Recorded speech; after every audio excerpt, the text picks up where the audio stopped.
de ce genre, quand une personne importante, enfin, qui a des liens sociaux très forts, quand cette personne-là part, on dit aux autres, ne l'accompagnez pas, surtout pas, résistez. Donc ce concept de résistance par rapport à celui qui va mourir, qui meurt d'Ebola, va être un concept que nous allons utiliser sur le terrain, à partir des données ethnographiques. Ne pas se laisser emporter, ne pas accompagner, laissez-le partir tout seul. Mais la question va rester. Elle part frustrée.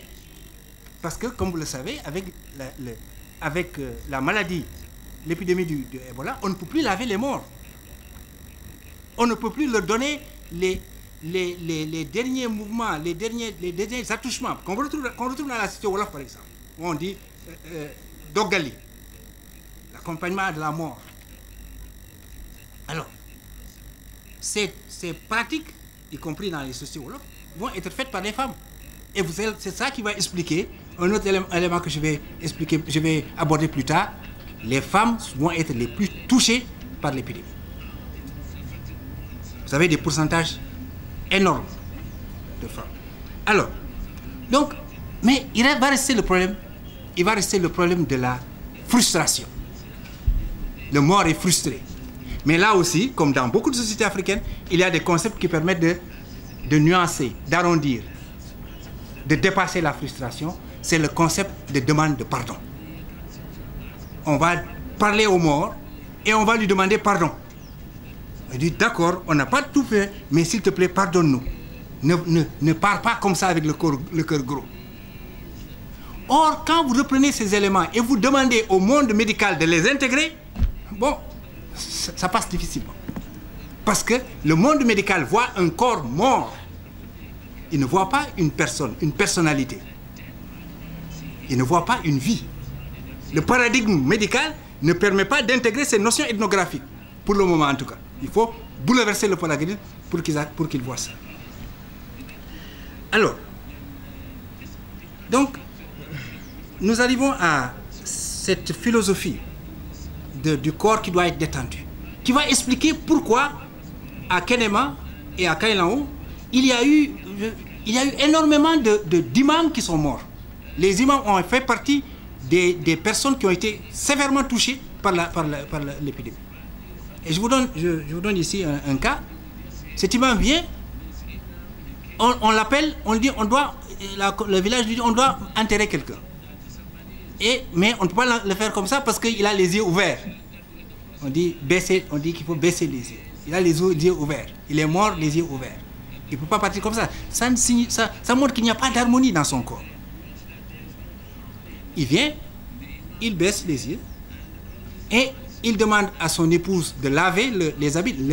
Laver les habits aussi va occuper une place symbolique et spirituelle extrêmement importante dans énormément de sociétés africaines. Les habits que le mort a portés au moment de la mort.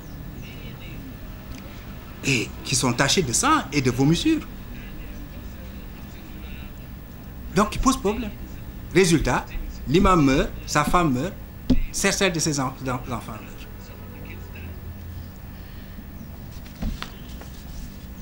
Là, j'avais quelques images pour vous montrer. À Ndiala, ce qui m'avait, quand je suis arrivé à Ndiala, j'ai vu des maisons où il n'y avait pas une seule personne. Il n'y avait que des animaux de basse-cour, et que des poulets. Toute la famille a été décimée, père, mère, etc. Vous arrivez dans un autre endroit, même chose. Les mosquées sont désertées. Vous avez un vide. Alors, il y a aussi un certain nombre d'éléments qui montrent que... et ces comptes rendus ethnographiques, les gens vous disent, on était là, assis, et chacun attendait sa mort. Quelques cas, ici, Difo, j'ai changé les noms, il avait 7 femmes, c'est un chef. Les 5 sont mortes. Il avait 18 enfants, il ne reste plus que 10. Vous prenez un autre, une photo ici, les photos sont tellement parlantes. Nous avons parlé avec le texte d'entretien que nous avons connu. À Ndiala, les gens nous avaient dit, n'y allez pas. parce que c'est extraordinaire aller à Ndiala. C'est pratiquement le village paria, le village stigmatisé, isolé pratiquement. Et quand on pensait que d'ailleurs les gens n'allaient pas nous parler, mais quand on est arrivé, non seulement ils nous ont retenus toute la journée pratiquement, mais on a dû leur promettre de revenir le lendemain et continuer la discussion. Et ils nous disaient c'est la première fois, avec toute cette hécatombe qu'on a suivi, c'est la première fois que quelqu'un nous écoute. Et qu'ils ont la possibilité d'utiliser cette sorte de catharsis émotionnelle qui leur permet de parler du traumatisme qu'ils ont subi. Alors cette personne-là, elle était là, c'est un homme, il était là, assis comme ça, pendant tout le temps de l'entretien. Et le lendemain aussi, on a commencé l'entretien, il était comme ça. Précisément parce qu'il avait perdu son épouse, son épouse, sa sœur, son frère, et il ne restait que trois enfants de 3 ans, 4 ans et 6 ans, le plus âgé. Et il se posait bien la question, où est-ce qu'il va se remarier? Parce que ce village lui-même est déjà porte déjà le sceau de Ebola et stigmatisé par les autres villages. Alors, il y a aussi beaucoup de choses que nous avons vues dans le regard des enfants. Je vais projeter ça une autre fois, vous allez voir. C'est des enfants qui sont devenus des adultes. Si vous regardez les yeux, vous ne verrez pas un enfant, vous verrez un adulte. Peut-être que moi-même je projetais un adulte, mais c'est en fait ce qu'on voyait. Mais l'autre élément, c'est que les enfants sont devenus les gens qui font le service minimal. Le service minimum. C'est-à-dire là où les femmes allaient toutes ensemble chercher de l'eau, vaquer à certaines occupations, et sont là, presque abattues. Ce sont les enfants qui vont aller chercher de l'eau. Certains enfants étaient venus apprendre le Coran. C'est un centre religieux. Et quand l'épidémie s'est déclarée, leur village d'origine n'en a plus voulu. Elle dit, ne revenez pas, restez là-bas. Parce que pour montrer le niveau de désespoir de la population. Mais c'est aussi à Darou. J'étais à Darou. Darou aussi a été très sévèrement frappé. Le jour de la Korité, de la fête de la Korité, m'a trouvé à Darou. Et j'étais très surpris de voir les enfants danser. Ça veut dire que quelque part, ils sont en train de se reconstituer. La vie est en train de reprendre le dessus. Comment la vie reprend le dessus? La réponse officielle a essayé d'impliquer les survivants, parce que j'ai dit tout à l'heure le taux de fatalité, la létalité. Et mortalité, non, c'est par rapport à la maladie. C'est-à-dire le fait que ceux qui sont malades meurent. Donc ce taux, il semble qu'il a diminué un peu, qu'il n'est pas aussi élevé que dans les autres épidémies. Mais quand même, sur 10, 7 vont mourir pratiquement. Alors, donc, ça a donné l'idée des survivants. C'est-à-dire celui qui a été négatif, qui est passé dans un centre de santé et qui est devenu dans un centre de traitement et qui est devenu positif. Alors, c'est négatif, pardon, il était positif, il est devenu négatif. C'est positif, c'est-à-dire ces gens qui ont été guéris, on ne sait pas comment. Là aussi, je pourrais revenir là-dessus si on en avait le temps. Donc, ces personnes sont stigmatisées par le reste de la communauté. Mais elles sont stigmatisées parce qu'on n'a pas réussi à réconcilier ces personnes avec les processus initiatiques qui sont développés dans la société. Parce que dans les processus initiatiques, chaque fois, ce sont des sociétés initiatiques, vous passez d'une étape à l'autre. Chaque fois que vous passez d'une étape à l'autre, c'est comme si vous mourrez, vous êtes mort par rapport à l'étape antérieure et vous renaissez dans une autre étape. La mort et la résurrection. Parce qu'on n'a pas réussi à reconstruire l'image de ces personnes qui ont traversé la vie et la mort pour ensuite les célébrer. Donc la célébration pouvait être un moment de déstigmatisation de ces personnes. Mais nous avons surtout travaillé avec on avait développé un concept sur place qui a été repris plus tard et récemment j'ai entendu BBC prendre un exemple de ce concept en Sierra Leone même, là où on avait développé cela. C'est celui nous avons appelé ça social survivors, les survivants sociaux. C'est-à-dire qu'une personne comme cette vieille personne ou une autre femme qui a perdu pratiquement les membres de la famille et qui sait ce que c'est que les membres de la famille. Net de Kobandam, comme le disent les Poulards. Vous allez trouver le même dicton un peu partout. Et qui a perdu tout cela. Donc, il y a un problème de construction, d'identité personnelle, parce qu'il ne sait plus se rattacher à un groupe. Cette personne est extrêmement persuasive quand elle mène des campagnes de sensibilisation. Elle touche le cœur des gens directement. Alors, je pense qu'il va falloir que je me mette à courir un peu. Hein? Ok. Dans la recherche ethnographique, là, c'est des questions méthodologiques. Nous avons essayé de prendre des cas et nous avons essayé de reconstruire les cas, les ramifications, l'histoire de ces cas, à partir de ce qui est connu comme étant le premier cas documenté. Et dans cette histoire du premier cas documenté, c'est l'histoire d'une infirmière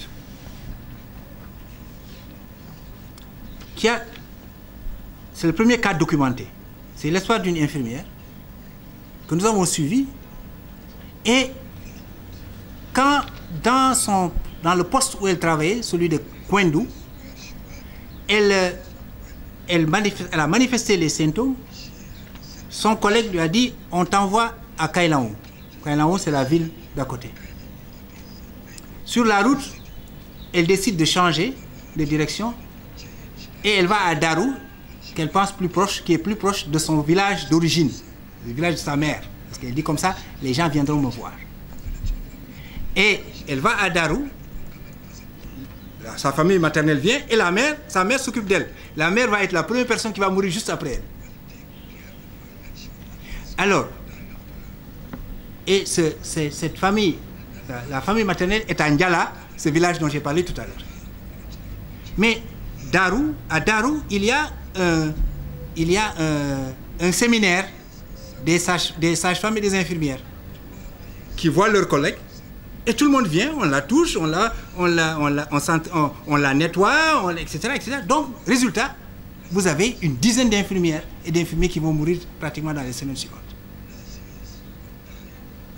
Mais ce mode de transmission, ce que nous avons appelé ici une transmission collective, parce qu'elle entre dans une dynamique de groupe, est plus ou moins freinée. Mais par contre, l'hécatombe continue dans le milieu des infirmiers et des infirmières, et dans celui des médecins. Avec les équipements qu'ils ont, ils ont les équipements, ils ont la formation. Mais qu'est-ce qui se passe? C'est que vous avez un scope of work, un rythme de travail intense, vous avez des conditions de travail extrêmement difficiles, vous avez des problèmes vous avez des clashs avec la communauté de base, avec la famille. Certains infirmiers se cachent pour venir travailler dans les pavillons. Et vous avez donc des situations sociales, des situations psychologiques qui font que ces infirmiers sont à risque. En plus du fait qu'avec un système de santé complètement délabré, vous avez un gap, un déficit énorme de ressources humaines. À Kenema, le centre de santé de Kenema, où il y avait cette structure, le pavillon, n'avait que 5 infirmières, il n'y avait que 5, il n'y avait que 6, pardon, là où il fallait 65. Parce que les infirmiers ne devaient pas travailler plus de 4 heures d'affilée, tellement il y a une fatigue émotionnelle, une charge émotionnelle, tellement l'habit que vous portez est lourd, tellement, etc., etc. Donc, une parenthèse. Là où les États africains ont été en mesure de se mobiliser pour faire face à des problèmes de sécurité au Mali, avec tout le respect que c'est au Mali, on n'a pas été capable de voir qu'il s'agit là d'un problème de sécurité et que les États africains peuvent se mobiliser et envoyer massivement des infirmiers, des infirmières, des médecins et des anthropologues et des sociologues. Mais par rapport à ça, chacun se barricade sur sa frontière et dit non, non, non, non, je ferme ma frontière, comme si les frontières n'étaient pas poreuses, comme si les frontières de la plus grande puissance militaire au monde n'étaient pas une frontière poreuse. Les frontières ne sont pas poreuses. Les frontières américaines sont percées tous les jours. Comme si la notion de frontière avait la même signification entre les États et les populations locales. C'est la zone Mende-Kissi Cette zone, c'est la même zone que vous retrouvez. Les Mendes sont apparentés aux Mandingues et à toute la Casamance du Sénégal oriental. Les Kissi, c'est les Kissi-Dougou, Kognadi, c'est la même culture, c'est la même zone, c'est les mêmes relations de parenté. La Mauritanie n'a aucun sens. Vous pouvez fermer, vous pouvez mettre une barrière sur la route, mais les gens vont traverser la forêt. Et ensuite, si vous avez un feu qui se déroule quelque part, dans votre quartier, il y a un feu, vous pensez que vous devez accumuler de votre eau et barrer, fermer votre porte et dire, moi, avec mon eau, je vais éteindre le feu quand ça arrive? Non, vous allez attaquer le feu là où il se déclare. Et là où il se déclare actuellement, c'est en Sierra Leone, au Libéria et en Guinée. Nous n'avons pas une mobilisation politique des États africains pour aller éteindre le feu là où il se déroule. Alors que les ressources humaines sont là. Et c'est la volonté politique qui n'est pas là. Alors, hein, je vais résumer. Hein. Je voulais... Après 45 minutes, mais je crois que les images... Peut-être. Alors, bon, je vais sauter beaucoup de choses. Hein, pour dire simplement que, d'abord, les femmes, les statistiques vont montrer que les femmes sont sévèrement touchées. Elles sont les plus vulnérables pour des raisons que j'ai dégagées tout à l'heure. Mais on doit se poser la question maintenant. Chaque fois qu'un groupe est vulnérable, le groupe le plus vulnérable dans une société, chaque fois qu'un groupe est sévèrement atteint, c'est ce groupe-là lui-même qui prend le leadership des opérations. Parce qu'ils n'ont rien à perdre. Et alors, jusqu'à présent, j'ai comme l'impression qu'on n'a pas donné le leadership aux femmes pour aider à régler cette question-là. Du point de vue de la sensibilisation, du point de vue de la mobilisation sociale, du point de vue de la communication et du point de vue de se retrouver dans les messages. Souvent, les messages sont tellement anonymes ou les messages s'adressent en général aux hommes que les femmes ne s'y retrouvent pas. Il y avait beaucoup de choses que quelques éléments que j'avais prévus par rapport à la mort, par rapport aux rumeurs. À un moment donné, jusqu'à présent, il y a énormément de rumeurs. Ils disent que, vous allez entendre qu'on va dire, on ne va pas amener nos malades dans les structures de santé parce qu'on va voler les body parts. Il y a des parties, hein, les organes. Il y a un trafic d'organes. Ou bien on va vous dire, il y a un trafic de sang. Ou on va vous dire, c'est un complot du pouvoir pour tuer les gens et déstabiliser l'opposition. Parce que Kenema et Kayla 11 sont des fiefs de l'opposition. Donc, vous allez voir cela. Et l'analyse au premier niveau va prendre ces éléments et essayer de donner une réponse. Il ne s'agit pas de cela. Les rumeurs ne sont que des métaphores. La rumeur dit quelque chose qui est sous-jacent. Ce que la rumeur dit, ce sont des cris que les gens veulent avoir une transparence dans la gestion des corps et de la maladie. Ils veulent avoir un contrôle politique sur ces questions. Ils veulent avoir l'information scientifique qui ne les infantilise pas, mais qui les considère comme des personnes qui réfléchissent. Donc, si on n'arrive pas à décoder les rumeurs pour voir leur sens caché et répondre à ce sens caché par un discours qui place les populations et les communautés sur le même pied d'égalité, nous courons à des problèmes. Or, souvent, là aussi, une certaine manière de voir des paradigmes médicaux pose la question, le malade est souvent infantilisé. Il y a le rapport de pouvoir par rapport au malade. Tu dois faire ça. C'est bon pour toi. Je te dis de faire ça. Souvent, pourquoi? En quoi ce que vous me dites est rationnel? En quoi c'est cohérent? Ce sont des questions qu'on ne pose pas ou qu'on ne se pose pas souvent dans la relation avec le malade. Alors, tout ça pour arriver à... Les rumeurs sont des remises en cause. Ça veut dire que quelque part, les gens ne sont pas d'accord sur la manière de faire. Quand des ambulances arrivent avec toutes ces sirènes hurlantes, vous imaginez le choc psychologique que ça pose? Ça rappelle tous ces morts qui sont accumulés. Et après, on s'étonne que les gens prennent la fuite. Bon, après, on a demandé aux ambulanciers d'éteindre, de ne pas faire de ne pas allumer leur sirène, etc. Mais et de rouler, de ne pas trop filer, parce que dans les villages, vous n'avez pas de problème d'embouteillage. Mais les chauffeurs continuent à le faire. Pourquoi? Parce que les chauffeurs sont même paniqués. On n'a pas prévu de dispositifs d'accompagnement psychologique du chauffeur. Il y a des questions complexes qui se posent à ce niveau-là. Alors, donc, quand nous sommes allés à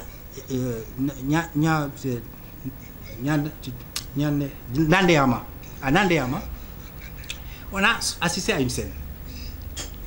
L'ambulance descend avec tout le boucan et ils vont chercher une personne malade. Ils arrivent dans la maison, on dit non, il n'y a pas de malade ici. Effectivement, ils ne trouvent rien. La personne est partie. Le lendemain, nous retournons nous continuons notre étude de cas et on nous dit non, la personne est allée au centre de traitement. Ah bon? Oui. Mais il ne voulait pas entrer dans l'ambulance. C'est un cri de dignité, de confidentialité.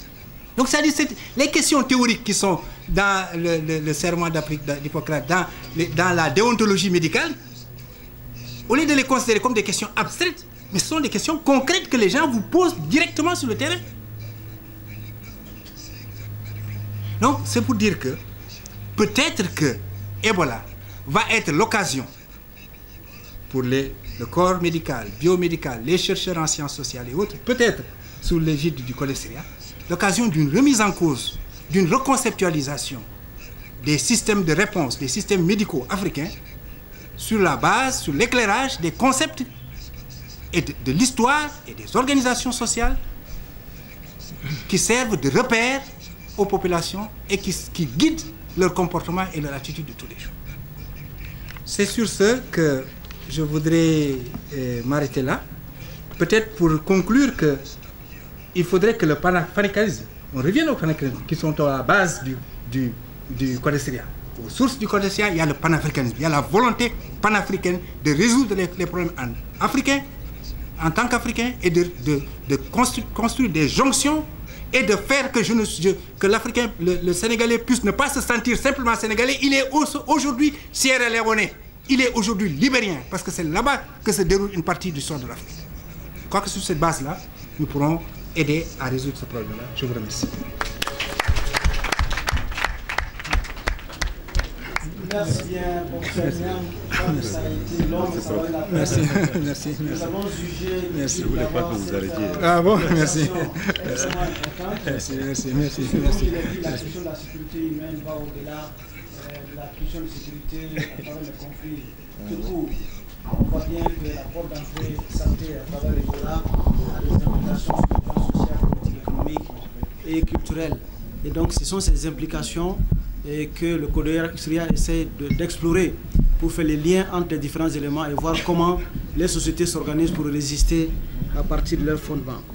Alors, avec l'autorisation de El Hadj Baye Ndiaye et de Fatimata Sall, je vais d'abord donner la parole au colonel Biram Diop, qui a des contraintes. Je sais que aussi M. Ndiaye aussi a des contraintes, mais je vais donner la parole au colonel Biram Diop pour qu'il puisse assez rapidement faire sa communication.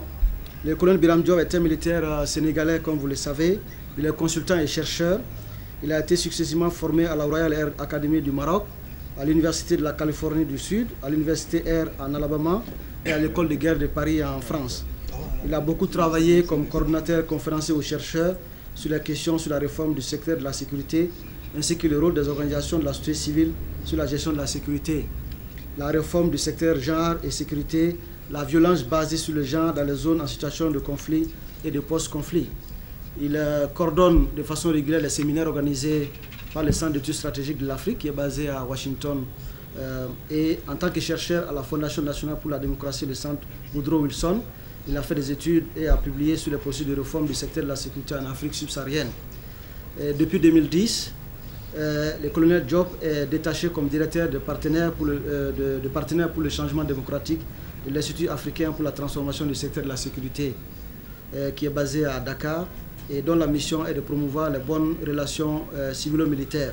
Actuellement, il travaille avec le gouvernement de la Guinée et l'Union européenne sur la formulation de la sécurité nationale de la Guinée et sa politique de défense à travers une consultation nationale de toutes les parties prenantes.